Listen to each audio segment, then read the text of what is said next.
If you are watching this right now and you are over 50 years old, please stop everything you are doing and listen carefully.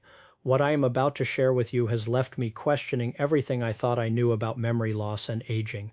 And it all started with one patient who walked into my office 6 months ago. Her name was Dorothy Mitchell, 72 years old, a retired librarian from a small town in Ohio.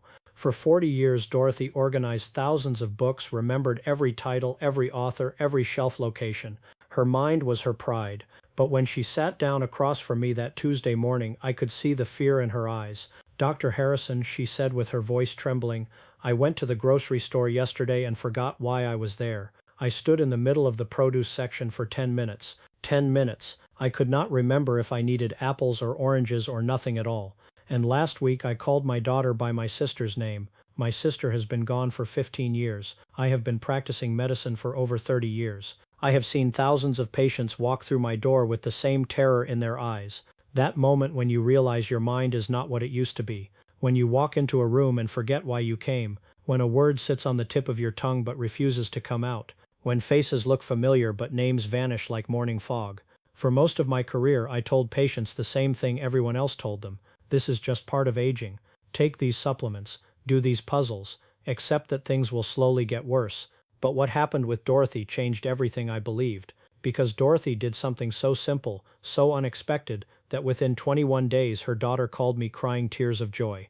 Now, before I tell you what Dorothy did, I need you to understand something important. Your brain is not a machine that simply wears out over time. Think of it like a garden. When you are young, that garden is bursting with life. The pathways between your thoughts are like well-worn trails through lush greenery. Information flows easily from one place to another. But as the years pass, if you stop tending certain parts of that garden, weeds start to grow. The trails become overgrown. The connections get harder to find. But here is what they never told you. Those trails do not disappear. They are still there, hidden under the brush. And with the right approach, you can clear them again. You can restore pathways that have been dormant for years. Not with expensive medications, not with complicated procedures, but with something you can do right now, sitting exactly where you are. Let me tell you about Robert Chen, 68 years old, a former accountant from Seattle. Robert came to me last year, convinced he was developing the same condition that took his father. His dad had forgotten his own children's names by age 75. Robert was terrified of the same fate. "Doctor," Robert said while gripping the arms of his chair, "I cannot do simple math anymore. I was an accountant for 35 years. Last week I could not calculate a 15% tip at a restaurant. My wife had to do it for me. I just sat there staring at the bill, and the numbers would not connect." Now imagine your brain like a house with electrical wiring. When you are young, the wires are clean, the connections are tight, and signals zip from room to room without interruption. But over time, like wiring in an old house, things start to degrade. The insulation wears thin, signals get weaker, sometimes a switch flips and nothing happens. What causes this? Part of it is that certain areas of your brain simply do not get enough stimulation as you age. It is like having rooms in your house that you never visit. The lights stay off, the circuits go unused, and unused circuits eventually start to fail. But Robert discovered something remarkable. There is a way to flip those switches back on, a way to send signals rushing through pathways that have been quiet for years, and it does not require a single pill or a single visit to a specialist. I want you to meet Margaret Sullivan, 77 years old, a grandmother of 8 from Tennessee. Margaret was the matriarch of her family, the one who remembered every birthday, every anniversary, every grandchild's favorite meal. But 3 years ago she started writing everything down because she could not trust her own memory anymore. When she came to see me, she pulled out a notebook filled with handwritten notes, times for her medications, names of her grandchildren with their ages, her own address, just in case. "I am losing myself, doctor," Margaret told me with tears rolling down her cheeks. "My grandmother had the same thing. She forgot who I was by the end. I do not want my grandchildren to visit me and see a stranger looking back at them." Think about what happens when you learn to ride a bicycle. At first, your brain has to work incredibly hard. Every movement requires conscious thought. But eventually, those neural pathways become so strong that you can ride without thinking at all. The movements become automatic because your brain has built superhighways where there used to be dirt roads. The same thing happens in reverse when you stop using certain abilities. Those superhighways start to crumble. The brain follows a simple rule: use it or lose it. Whatever you do not practice starts to fade. But here is the breakthrough that changed my practice forever. There is one part of your body that connects to more areas of your brain than almost anything else. One part that, when properly stimulated, can send signals cascading through regions responsible for memory, focus, and mental clarity. And most people never think about using it intentionally. Your hands. Now stay with me, because this is where everything comes together. Let me introduce you to William Foster, 63 years old, a retired firefighter from Boston. William spent his career relying on split-second decisions. One moment of hesitation could cost lives. His mind had always been sharp as a blade. But after retirement, William noticed the blade was getting dull. He would lose track of conversations. He would repeat stories he had already told. His wife started giving him that look, the one that said, "You already said that," but she was too kind to mention it. "Doc," William said during his first visit, "I feel like I am watching myself through a foggy window. The real me is in there somewhere, but I cannot quite reach him. I used to remember every call, every rescue, every face. Now I struggle to remember what I had for breakfast." Your hands are like the command center for a massive portion of your brain. If you look at a map of which body parts control which brain regions, the hands take up an enormous territory. More than your legs, more than your torso, more than almost anything else combined. It is like having a small apartment with a 10-car garage. The hands demand and receive tremendous neural real estate. When you stop doing complex things with your hands, you are essentially shutting down a huge section of your brain's activity. It is like closing half the rooms in a mansion and wondering why the whole house feels empty. But here is what fascinates me. When you start doing specific movements with your hands, movements that your brain is not used to, you force it to wake up. You make it build new connections. You clear those overgrown pathways and restore communication between regions that have been silent for years. Let me tell you about the exercise that changed Dorothy's life. It is so simple that when I first heard about it, I almost dismissed it entirely. But the results I have seen in patient after patient have made me a believer. I call it the finger-thumb touch sequence. Here is how it works. You start with your right hand open, fingers spread. Then you touch your thumb to your index finger and say the number 1 out loud. Next you touch your thumb to your middle finger and say 2. Then your ring finger and say 3. Finally your pinky and say 4. Then you go backward. Pinky is 4, ring finger is 3, middle finger is 2, index finger is 1. Sounds easy, does it not? But here is where it becomes powerful.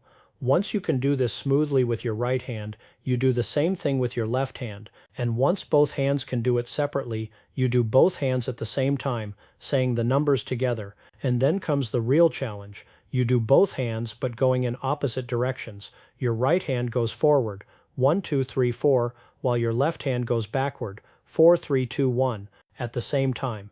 This is where your brain starts to light up like a Christmas tree. Think about it this way. Imagine you are a conductor leading an orchestra. For years you have only been using half the musicians. The string section has been silent. The percussion has been sitting idle. Suddenly you wave your baton and call everyone back to their instruments. The music becomes fuller, richer, more alive. That is what happens in your brain when you do this exercise. Dorothy started doing this exercise for just 5 minutes every morning. She sat at her kitchen table with her coffee and practiced the finger-thumb sequence. For the first few days she could barely get her hands to cooperate when going in opposite directions. Her brain kept getting confused, making her hands mirror each other instead of doing their own thing. But that confusion, that struggle, is exactly what makes this work. It is like exercise for your brain. The challenge is the point. By day 7, Dorothy noticed something strange. She walked into the kitchen and remembered exactly what she needed without checking her list. By day 14, she called her daughter by the right name without hesitation. By day 21, she went grocery shopping and navigated the entire store from memory, picking up everything she needed without once looking at her notes. Her daughter called me in tears. "Dr. Harrison," she said, "I have my mother back. We talked for an hour yesterday and she remembered details from my childhood that I had forgotten. She is sharper than she has been in years. Now let me explain why this works in terms anyone can understand. Remember I mentioned that your brain is like a garden with trails connecting different areas? Well, your hands are like the main entrance to that garden. When you do complex, unfamiliar movements with your hands, you are essentially sending landscaping crews down every major pathway. You are forcing your brain to coordinate between the left side and the right side. This is crucial because your left hand is controlled by the right hemisphere and your right hand is controlled by the left hemisphere. When you make them work together in complex patterns, you are building bridges between the two halves of your brain. It is like a city that has been divided by a river for years. People on one side have forgotten that the other side exists. But suddenly you start building bridges, and traffic flows again. Commerce resumes. Communication reopens. The city becomes whole again. Robert, the accountant who could not calculate tips, started doing this exercise twice a day, morning and evening, 5 minutes each time. Within 3 weeks, he called me to share something remarkable. "Dr. Harrison," Robert said with excitement in his voice, "I did my taxes by hand last week. Not because I had to, but because I wanted to test myself, and I got every number right. I even caught a mistake from 2 years ago that my accountant had missed.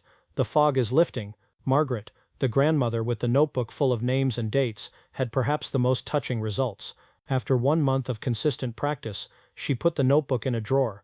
She no longer needed it. At her next family gathering, she greeted each of her 8 grandchildren by name, asked about their specific interests, and remembered details from previous conversations that even the children had forgotten. "My granddaughter hugged me," Margaret told me with tears streaming down her face, and she said, "Grandma, you remembered that my favorite color changed from pink to purple." Nobody else remembered that. I told her it was because she was worth remembering. William, the retired firefighter, took the exercise even further. He added variations, touching his fingers in different patterns, skipping fingers, going faster and faster. He turned it into a personal challenge, like training for a fitness competition. After 6 weeks, William reported that conversations flowed easily again. He stopped repeating himself, his wife stopped giving him that look, and one day he recited from memory the names and addresses of every family he had saved during his 30-year career. His wife stood in the doorway and wept. I want to share another story that still moves me deeply. Her name was Patricia Graham, 74 years old, a former nurse who spent her career caring for others. Patricia came to me after her husband of 50 years passed away. In the grief that followed, she noticed her memory declining rapidly. "Dr. Harrison," Patricia said quietly, "I think losing him broke something in my brain. I cannot remember our wedding song anymore. I cannot remember the name of the restaurant where he proposed. These were the most precious moments of my life, and they are slipping away." Patricia started the finger-thumb exercise, but she added something beautiful. As she touched each finger, instead of saying numbers, she said the names of people she loved, her husband's name, her children's names, her grandchildren's names. She made the exercise personal, meaningful, connected to her heart. Within 4 weeks, Patricia called me with joy in her voice. "Dr. Harrison," she said, "I remembered the song. It was Unforgettable by Nat King Cole, and the restaurant was called the Blue Moon. I sat in my living room and remembered every detail of that night like it was yesterday. I could smell his cologne. I could hear his voice when he asked me to marry him. The memories came flooding back. Now I need to address something important. You might be wondering why no one told you about this before. The truth is, in medicine, we often get so focused on complicated solutions that we overlook the simple ones. We look for pills and procedures and expensive treatments because that is what we were trained to find. But sometimes the answer is right in front of us, or in this case, right at the end of our arms. Think about children and how they develop their minds. They are constantly doing complex things with their hands, building with blocks, learning to write, tying shoes, playing patty cake. Their brains are exploding with growth because their hands are always exploring, always challenging their coordination. But as adults, what do we do with our hands? We type on keyboards, which is basically the same motion repeated endlessly. We scroll on phones, which is even simpler. We stop challenging our hand-brain connection, and our brains respond by getting lazy. It is like having a sports car and only driving it to the mailbox and back. The engine is capable of incredible performance, but if you never push it, it starts to sputter. Let me share one more story that still amazes me. Elizabeth Warren, not the politician, but a 69-year-old piano teacher from Georgia. Elizabeth had taught piano for 40 years, and you might think her hands were already getting plenty of complex work, but she noticed that her memory was still declining despite all that finger movement. The difference, she realized, was that piano had become automatic. Her hands moved without her brain having to think. It was like driving a familiar route without noticing the turns. No mental effort required. So Elizabeth started the finger-thumb exercise, but added her own twist. She would touch her fingers in random patterns, forcing her brain to stay engaged. She would have her students call out numbers while she tried to keep up. She made it a game instead of a routine. Within 1 month, Elizabeth called me with news that made my jaw drop. "Dr. Harrison," she said with laughter in her voice, "I memorized a new Chopin piece in 2 days." 2 days? That would have taken me 2 weeks last year. My brain is waking up. Now I want to give you the exact protocol that has worked for my patients. Every morning, before you do anything else, spend 5 minutes on the basic exercise. Touch your thumb to each finger while counting 1 through 4, then backward. Do your right hand first, then your left hand, then both together going forward, then both together going opposite directions. During this time, focus completely on what you are doing. Do not watch television. Do not listen to the radio. Give your full attention to your hands and the coordination required. That focus is like premium fuel for your brain. In the evening before bed, do another 5 minutes. This time try variations. Skip a finger and come back to it. Go faster until you make mistakes, then slow down and get it right. Challenge yourself to do patterns you have never done before. Here are some advanced variations that my patients have found particularly effective. Try touching your fingers in this pattern. Thumb to index, thumb to pinky, thumb to middle, thumb to ring. It is out of sequence, which forces your brain to pay closer attention. Or try counting by twos. Touch your index and say 2. Touch your middle and say 4. Touch your ring and say 6. Touch your pinky and say 8. Another powerful variation is what I call the alphabet sequence. Instead of numbers, assign letters to each finger. Your index finger is A, middle is B, ring is C, pinky is D. Now spell simple words by touching the right fingers in order. The word CAB would be ring, index, middle. Your brain has to work harder to translate letters into finger movements, and that extra effort builds stronger connections. William, the firefighter, invented his own variation that I now recommend to other patients. He would have his wife call out random numbers between 1 and 4, and he had to touch the corresponding fingers as fast as she could say them. It became a game they played together, and his wife reported that it helped her memory too, even though she had not been experiencing any problems. That is it. 10 minutes a day total. No equipment needed. No expensive programs. No pills with side effects. Dorothy, the librarian who forgot why she was at the grocery store, did exactly this. 21 days later, her memory was sharper than it had been in years. Robert, the accountant who could not calculate tips, did exactly this. 3 weeks later, he was doing his own taxes by hand and catching mistakes from previous years. Margaret, the grandmother who needed a notebook to remember her grandchildren, did exactly this. 1 month later, she put the notebook away forever. William, the firefighter who felt like he was watching himself through fog, did exactly this. 6 weeks later, he recited from memory every family he had ever saved. Elizabeth, the piano teacher who struggled to learn new pieces, did exactly this. 1 month later, she was learning music faster than she had in decades. Patricia, the grieving widow who thought her memories were gone forever, did exactly this. 4 weeks later, she remembered every detail of her wedding proposal. Now here is something crucial. The first few days will feel frustrating. Your hands will not cooperate. Your brain will protest. You might feel clumsy and confused, especially when trying to go opposite directions. That frustration is the exercise working. Think of it like going to the gym after years of not exercising. The first week hurts, your muscles ache, you want to quit, but that pain means growth is happening. The same is true for your brain. The confusion, the struggle, the challenge of making your hands do unfamiliar things, that is your brain building new connections. Every time you stumble over the pattern, your brain works harder to figure it out. Every time you have to concentrate intensely, you are strengthening pathways that have been dormant. Every time you push through the awkwardness, you are becoming sharper. I want to address one more thing before I close. Some of you might be thinking, this sounds too simple to actually work, and I understand that skepticism. We have been conditioned to believe that serious problems require serious solutions. But consider this. Your brain does not care if a solution is simple or complicated. It only cares about what actually stimulates it. And the hand-brain connection is one of the most powerful stimulation pathways you possess. Research from major medical institutions has shown that activities requiring fine motor coordination and bilateral hand movements can increase blood flow to multiple brain regions simultaneously. When both hemispheres of your brain are forced to communicate and coordinate, you create what scientists call neuroplasticity.